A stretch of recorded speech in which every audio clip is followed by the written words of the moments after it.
everyone, Grant Ross here. This week I'm going to review a movie for you that you've probably already heard of, and chances are you've already seen. Ghostbusters. Most people will probably use a current and probably a pretty awesome movie, but I love the classics. I was torn between some other of my more favorite movies like Lord of the Flies, The Duel, Crazy Mary Dirty Larry, 12 Angry Men, and you should watch those. But if I had to convince you to watch any movie in history, I'd have to go with the Ghostbusters. Ghostbusters was nominated for many awards, including the Oscars for Best Song, courtesy of Ray Parker Jr., which still to this day is one of the most famous songs in history. Everyone knows Who You Gonna Call. This movie has something for everyone. Director Ivan Reitman said that he found a comedic formula for films. It works as follows. You have the brain, you have the mouth, and you have the heart. Ghostbusters scored with all of them.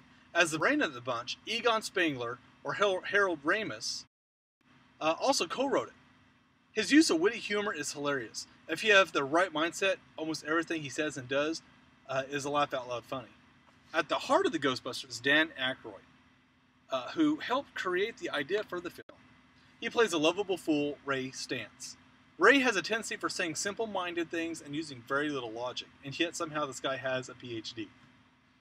There's a line in the film involving a smell at the beginning of the movie that makes me laugh just thinking about it. Listen. You smell something? This, of course, leaves Bill Murray.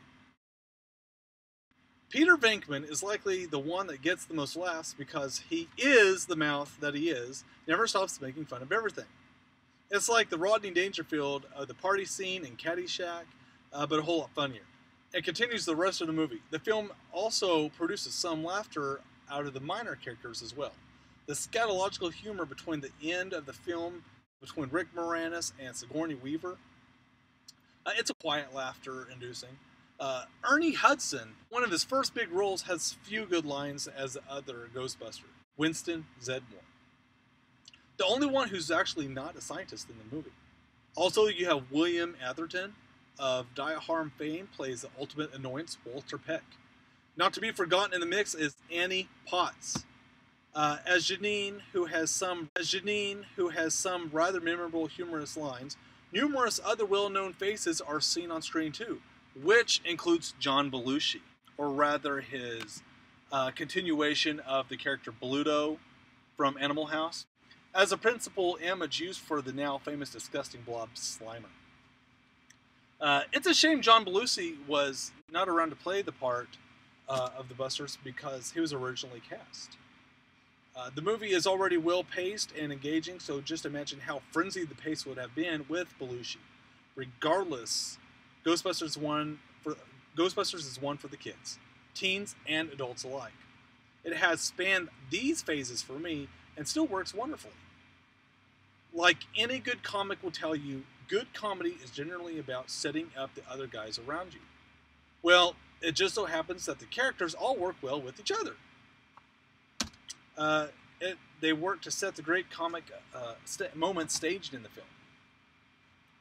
Not only is Ghostbusters funny, it manages to include some truly scary scenes, and not just lose your popcorn moments like the Weaver and Moranis turning into dogs, but also scenes of quite thoughtful chill, like Egon's retelling of how the possessed apartment building came into being. You never studied. The text's name was Ivo Shandor. I found it in Tobin's Spirit Guide.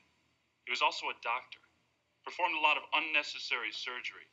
And then in 1920, he started a secret society. Let me guess. Gozer worshippers. Right. No studying. Or Winston recalling the Book of Revelations. Oh wait, I forgot about the iconic proton packs and the very iconic Ecto-1. And that siren. That sound is very memorable. Ghostbusters is a film that truly deserves its iconic status.